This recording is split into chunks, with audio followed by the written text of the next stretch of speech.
Have you ever felt trapped inside your own mind? Like there's an inner voice that never stops criticizing, judging, comparing. A voice that turns every moment of peace into a battlefield. I know exactly how that feels. And what I'm about to reveal will forever change how you see this silent war raging within you. There's a key discovered by two masters separated by centuries. A 17th century Dutch philosopher who mapped human emotions the way a geometer maps triangles, and a German spiritual teacher who found the portal to the eternal in the present moment. Their names? Baruch Spinoza and Eckhart Tolle. But here's what almost no one has realized. What I discovered after years of studying both. They weren't talking about different things. They were describing the same territory, the same map to freedom. One used the language of pure reason. The other, the language of pure presence. And when you connect these two maps, when you overlay Spinoza's emotional geometry with Tolle's transformative presence, something extraordinary happens. You discover the ego isn't your enemy. You discover the battle you're fighting is against an illusion, and you learn how to dissolve that illusion without violence, without force, without further inner war. But first, let me ask you a question. A question that will weave its way through this journey we're about to take together. How many times today have you felt separated from yourself? Think about it for a moment. How many times did you observe yourself having a thought, and then have another thought about that thought? How many times did you criticize yourself for criticizing yourself? How many times did you fight against your own mind? That feeling of being internally divided, of being simultaneously the observer and the observed, the critic and the criticized. Spinoza had a name for it. He called it the mind's wavering. And Tolle, he saw it as unconscious identification with the voice in the head. But here's where the magic begins. Imagine for a moment that you're looking into a shattered mirror. Each fragment reflects a different part of you.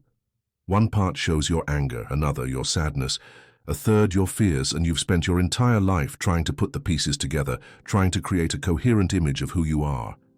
But you never noticed something fundamental. You are none of the reflections. You are the one who is looking.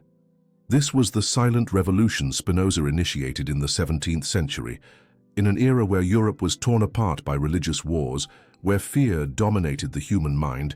He locked himself in a room in The Hague and began to draw a map of human emotions.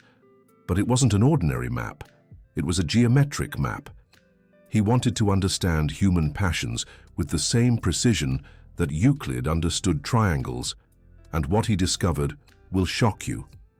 He discovered that every negative emotion, every psychological suffering, every mental agony originates in the same place, in the belief that we are separated from life, separated from others, separated even from ourselves. Spinoza called this inadequate imagining of reality. But wait, this isn't just abstract philosophy. This has a revolutionary practical application you can use right now. I'll give you an example that will illuminate everything. Think about the last time you felt real anger. That anger that makes your heart race, your muscles tense, your mind race in violent directions. Now tell me, what exactly was happening at that moment? Someone said something, or did something, or failed to do something, and your mind immediately created a story about how you should be treated, about how the world should work, about how people should behave, and then your mind compared reality to that story and found a difference, a gap, a chasm between how things are and how you believe they should be. It was in that gap that your anger was born. But here's Spinoza's revolutionary insight.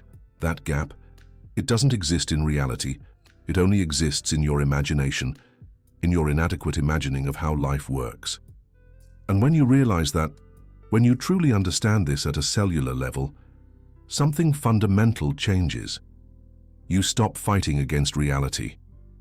And when you stop fighting against reality, you stop fighting against yourself.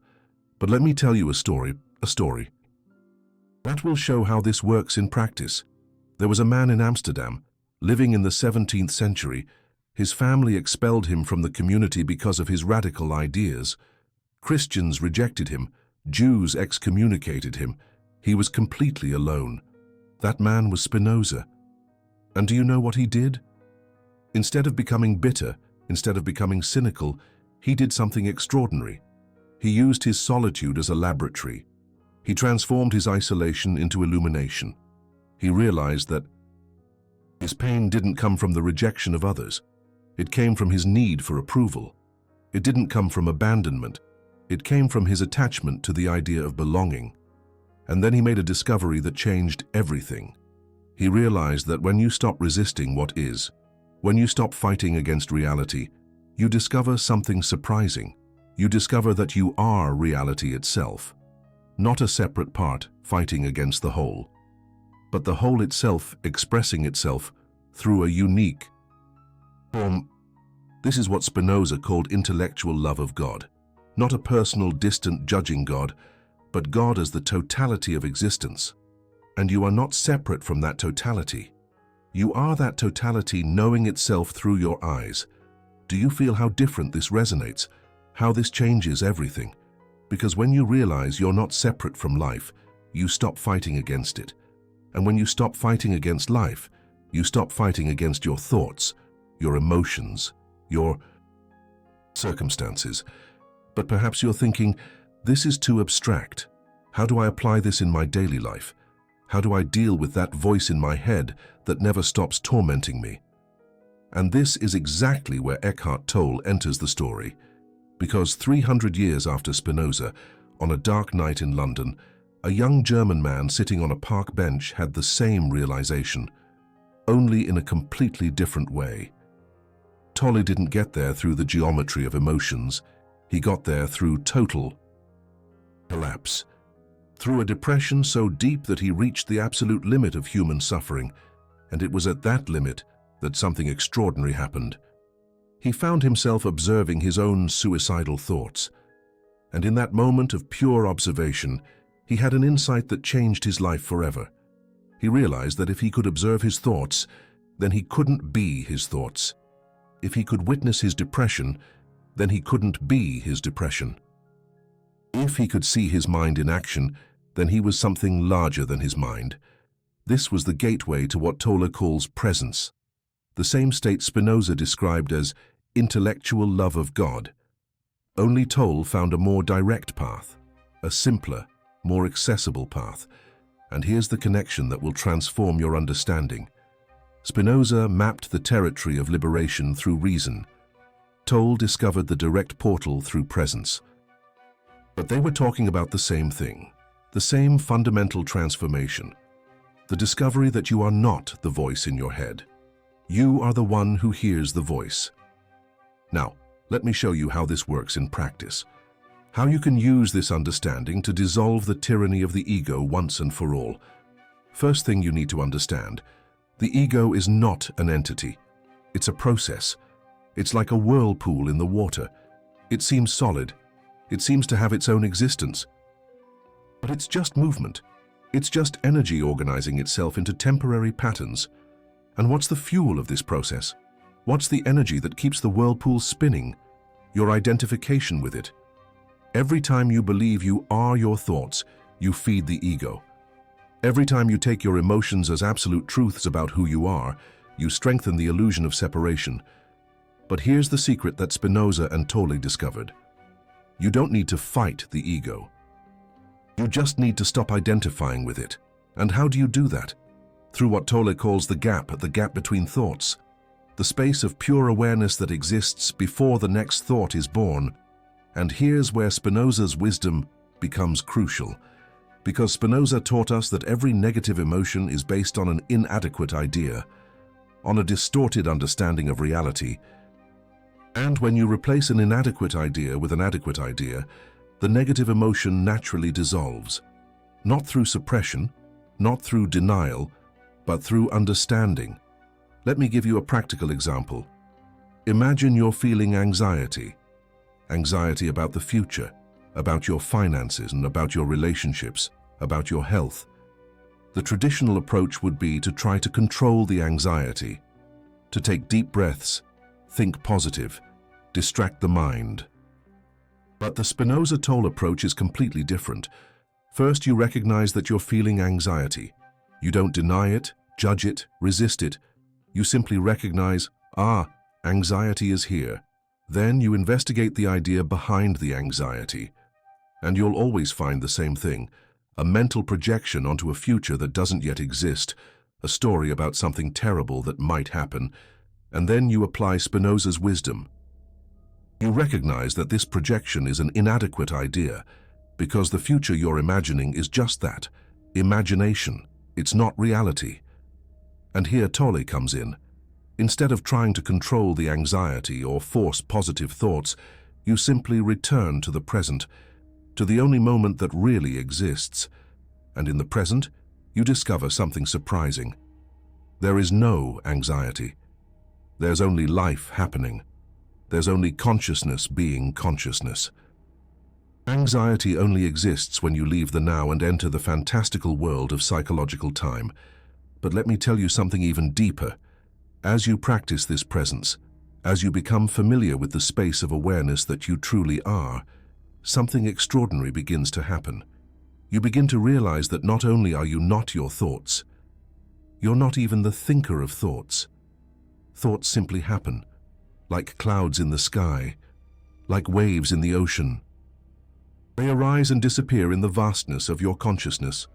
And when you realize this viscerally, when this becomes your lived experience, not just an intellectual concept, the entire structure of the ego begins to dissolve. Because the ego is fundamentally the belief that you are a separate, limited, vulnerable entity. And when you discover that you are the very space in which all experiences happen, this belief simply no longer makes sense. It's like discovering that you're not a wave in the ocean. You are the ocean expressing itself as a wave. Now let me tell you about something most people don't realize, something that can dramatically accelerate this process of awakening. Spinoza discovered that there's a hierarchy in emotions. Some emotions bring us closer to the truth, others take us away. He called the emotions that bring us closer to the truth active emotions, and those that take us away passive emotions. Passive emotions are those based on inadequate ideas, fear of the future, anger about the past, envy of others, all based on the fundamental belief of separation. Active emotions are those based on a clear understanding of reality, genuine joy, unconditional love, deep peace, all based on the recognition of the fundamental unity of life. And here's the revolutionary insight. You can transform passive emotions into active ones simply by changing the idea behind them. For example, imagine you're feeling envy of someone, envy of that person's success, that person's happiness, the apparent ease with which they navigate life. The inadequate idea behind envy is, her happiness diminishes my possibility of happiness, her success makes my failure more likely. There's a limited amount of well-being in the universe, and she's taking more than her share. But when you apply Spinoza's vision, you realize that this idea is completely based on the illusion of separation. In reality, her happiness has nothing to do with yours. Her success doesn't prevent yours. In fact, if you stop to think about it, the existence of happy and successful people is proof that happiness and success are possible. It's a living demonstration of human potential. And when you replace the inadequate idea with the adequate idea, something magical happens. Envy transforms into inspiration, competition transforms into celebration, separation transforms into connection. This is what Spinoza called the transmutation of passions. And it's one of the most powerful tools for the dissolution of the ego. But let me show you how Tolle complements this understanding in an extraordinary way. Tolle taught us that there's a fundamental difference between emotions and what he calls the emotional field. Emotions are natural responses to specific situations. Sadness when we lose someone, joy when something good happens, anger when our boundaries are violated. These emotions are healthy. They're a natural part of the human experience. The problem arises when these emotions crystallize into an emotional field, when sadness becomes chronic depression, when anger turns into permanent resentment, when fear becomes generalized anxiety, And what creates this emotional field? What transforms natural emotions into psychological suffering? Identification. The belief that you are the emotion. When you say, "I'm sad," you're identifying with the sadness. When you say, "I'm an anxious person," you're identifying with the anxiety. But more precise language would be, "Sadness is passing through me," or "Anxiety is visiting my system," because you are not the emotion. You are the space in which the emotion appears and disappears. And when you recognize this, when you truly understand this, emotions stop defining you. They become temporary visitors in the house of your consciousness. Some are welcome guests, others are unwelcome intruders, but all are transient. All come and go, and you remain unchanged, present, free. Now let me tell you something that might seem surprising, something that both Baruch Spinoza and Eckhart Tolle discovered, but that few people truly understand. The journey to transcend the ego is not a journey of self-improvement. It's not about becoming a better version of yourself. It's about discovering that you were never who you thought you were. It's about realizing that all the struggle, all the effort, all the attempts to improve, fix, or transform the ego are based on a false premise. The premise that you are the ego, but you are not the ego. You never were the ego, and you never will be the ego. The ego is merely a collection of thoughts, emotions, and sensations that appear and disappear in the vastness of what you truly are. It's as if you've spent your entire life trying to improve a character in a movie, without realizing that you are the screen on which the movie is being projected. The screen doesn't need improvement. The screen doesn't need to develop. The screen simply is. And all the dramas, all the comedies, all the thrillers that pass across it don't affect it in the slightest. It remains pure and immaculate, free. This is the most radical discovery you can make. The discovery that you are already free. You are already complete. You are already perfect. Not in the sense that your personality is perfect, not in the sense that your circumstances are perfect, but in the sense that what you truly are, the pure consciousness in which all experience happens, is naturally perfect, naturally free, naturally at peace. And when you recognize this, the entire struggle to overcome the ego transforms into something completely different. It transforms into a deep relaxation, into an intelligent surrender, into a homecoming. Because you realize you never left home. You were always home. You were always free, you just didn't know it. And this ignorance, this lack of recognition of your true nature, is what Spinoza and Eckhart Tolle identified as the root of all human suffering. But here's the good news, the news that will transform everything for you. This ignorance is not a flaw. It's not a character defect. It's not something you did wrong. It's simply the result of being born into a culture that teaches the exact opposite of the truth. A culture that teaches that you are your thoughts, that you are your emotions, that you are your body, that you are your story. And therefore, the solution is not more effort. It's not more discipline. It's not more mind control techniques. The solution is recognition. It's remembrance. It's awakening to what you always were.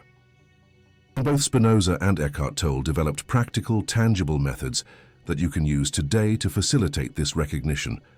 Let me show you exactly how. First, I'll teach you what I call Spinoza's emotional geometry technique. It's a way to transform any negative emotion into wisdom, into freedom, into peace. Imagine you're feeling anger, intense anger. The kind of anger that makes you want to scream, to break things, to say words you'll regret later. Most people at this moment do one of two things.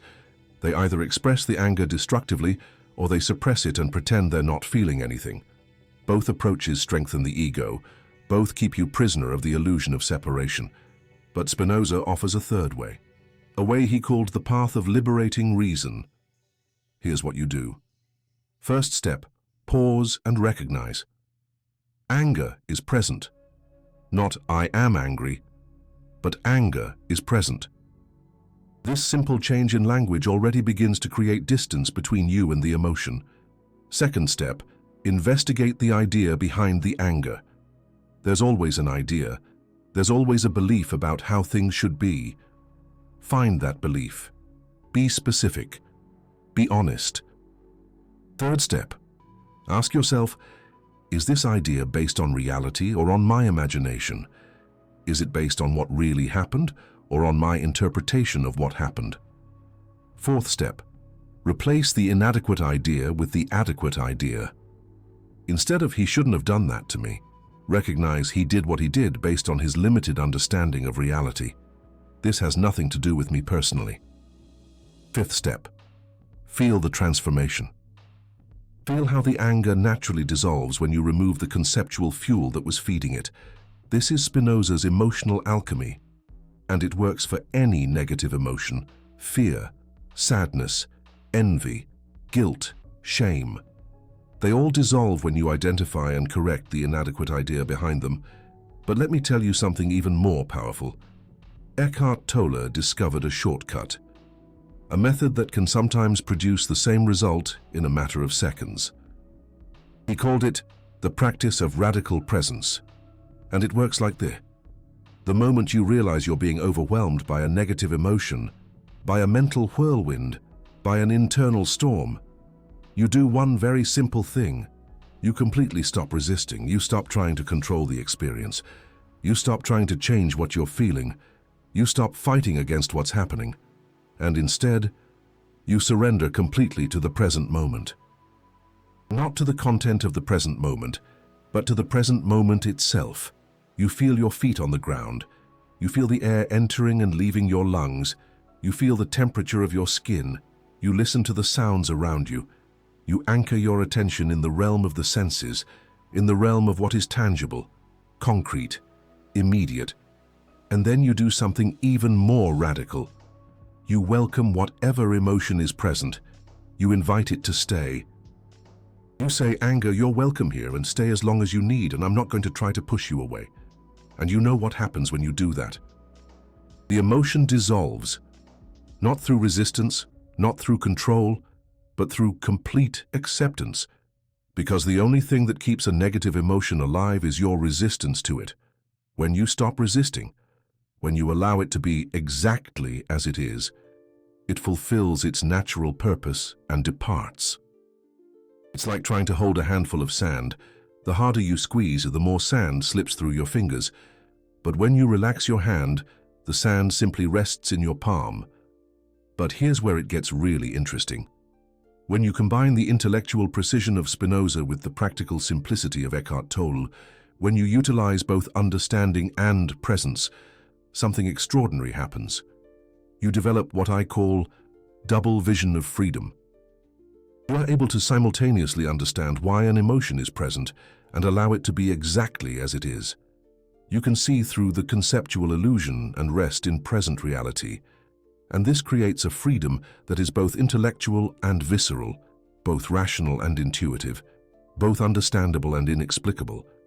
You become free from the tyranny of the ego, not through war, but through wisdom, not through force, but through understanding, not through control, but through intelligent surrender. But let me give you a concrete example of how this works in real life.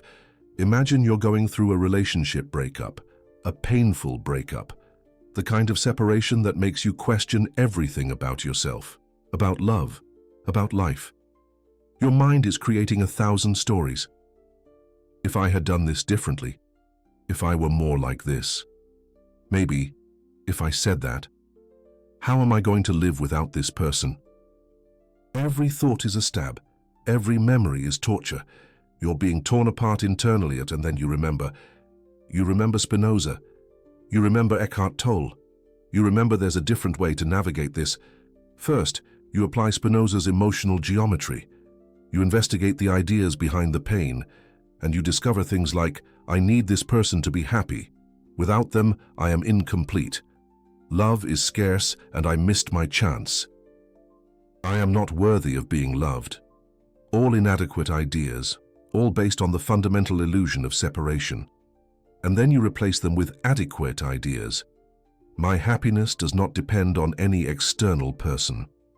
I am complete by nature. Love is abundant and always available. I am worthy of love simply for existing. This brings intellectual relief, mental clarity, understanding. But then you go deeper. You apply Eckhart Tolle's radical presence. You stop trying to fix the pain. You stop trying to think of solutions. You simply allow yourself to feel everything that is present. The deep sadness, the feeling of emptiness in your chest, the longing that feels physical, the uncertainty about the future. And instead of resisting these sensations, you welcome them. You say, sadness, you are welcome. Emptiness, you can stay as long as you need. Longing, I acknowledge you. And something magical happens. The pain doesn't disappear immediately, but it changes in quality. It transforms from suffering into pure feeling, from resistance into flow, from prison into freedom. You discover that you can feel deep pain and still be at peace. You can feel loss and still be complete. You can feel uncertainty and still be secure, because you've discovered that you are not any of these experiences. You are the space in which they happen. And that space is indestructible, unchangeable, eternally free. Now let me tell you about something most people don't realize, something that can tremendously accelerate this process of liberation. Spinoza discovered that there is a special kind of joy, a kind of joy that doesn't depend on external circumstances, that doesn't come and go with the ups and downs of life. He called this joy beatitude and said it arises naturally when you recognize your true nature. Eckhart Tolle speaks of the same thing. He calls it the joy of being, the joy that emanates simply from being present, from being conscious, from being alive. And here's the secret. You can access this joy at any time. Regardless of what's happening in your life, regardless of your problems, challenges, or difficulties. How? Through what I call the practice of existential gratitude. It's very simple, and at the same time, revolutionary. In the middle of your day, wherever you are, doing whatever you're doing, you stop for a moment and recognize the absolute miracle of the fact that you exist. Not the miracle of your achievements, not the miracle of your possessions, not the miracle of your relationships, the pure and simple miracle of conscious existence. You recognize that in some incomprehensible way, countless atoms have organized themselves in such a way that you can have thoughts, that you can feel emotions, that you can perceive colors, sounds, tastes, textures. You recognize that you are the universe becoming conscious of itself through your unique experience. And when you truly feel this, when this becomes more than an intellectual concept, something extraordinary happens.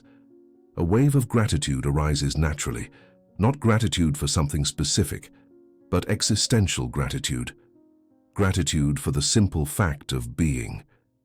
And in that gratitude, you discover the joy that Spinoza and Eckhart Tolle spoke of, the joy that has no cause, the joy that has no opposite, the joy that simply is. And when you find this joy, when you become familiar with it, your entire relationship with life changes. You stop seeking happiness outside of yourself. You stop waiting for circumstances to align for you to feel good. You stop postponing your peace to a hypothetical future where everything will be resolved. You discover that the joy, the peace, and the freedom you've always sought are already here. They've always been here. You simply didn't know how to access them. But let me tell you something that may seem paradoxical, something that both Spinoza and Eckhart Tolle emphasized, but that is easily misunderstood. Recognizing your true nature, dissolving the illusion of the ego, finding inner peace. This does not mean you'll become passive in life. It doesn't mean you'll stop having goals, dreams, ambitions. In fact, the opposite happens. When you're no longer operating from fear, from lack, from the need to prove something, you become infinitely more effective in life. Because your actions no longer come from resistance. They come from inspiration, not from lack. They come from abundance, not from the ego trying to protect or inflate itself. They come from life expressing itself through you. Spinoza called this action versus reaction. When you're identified with the ego, you're constantly reacting to others, to circumstances, to your own thoughts and emotions. But when you recognize your true nature, you begin to act. Your choices come from a place of clarity, not confusion, of love, not fear, of wisdom, not ignorance. And Eckhart Tolle showed us that this transformation doesn't need to take years. It doesn't need to take months. It can happen in a single moment of profound recognition, because the truth is, you are already free. You've always been free. You just need to stop believing the story that you're not. And how do you do that? Through the constant moment-to-moment practice of remembering who you really are. Every time you catch yourself lost in thought, you remember, I am the one who observes the thoughts. Every time you identify with an emotion, you remember, I am the space in which the emotion arises. Every time you feel separate, you remember, I am life itself knowing itself through this form. It's simple, but it's not easy, because you have decades of conditioning saying otherwise. But here's the good news. Every moment of remembrance, every instant of recognition, every second of true presence strengthens your identification with who you really are, and gradually, naturally, without violent effort, the illusion of the ego begins to dissolve, not because you're attacking it, but because you're ceasing to feed it with your identification. It's like a bonfire. If you stop adding wood, it naturally dies down, not through force, but through a lack of fuel.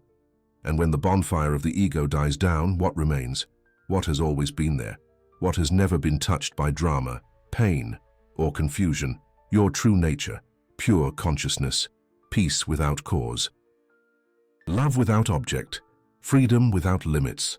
Now, let me give you some practical instructions you can start using today. First practice, what I call consciousness check-ins, 5 times a day, at random moments. You stop what you're doing and ask yourself, who is aware of this? Don't try to answer with words. Just direct your attention to that within you, which is aware of the question. Feel it, recognize it, rest in it for a few seconds. Second practice, the compassionate observer technique. Whenever you catch yourself judging yourself or others, whenever that inner critic activates, you gently ask, who is observing this judgment? And then you shift your position. Instead of identifying with the critic, you identify with the one observing the critic. And from this position of observer, you offer compassion to both the critic and the criticized. Third practice, spontaneous conscious breathing. Several times throughout the day, you simply become aware of your breath, not to control it, but to use it as an anchor to the present moment. And as you observe the breath, you remember, this is happening on its own. I am not breathing. The breath is happening through me. This connects you with the greater intelligence that is operating your body, beating your heart, regenerating your cells, without any effort on your part. Fourth practice, problem dissolution.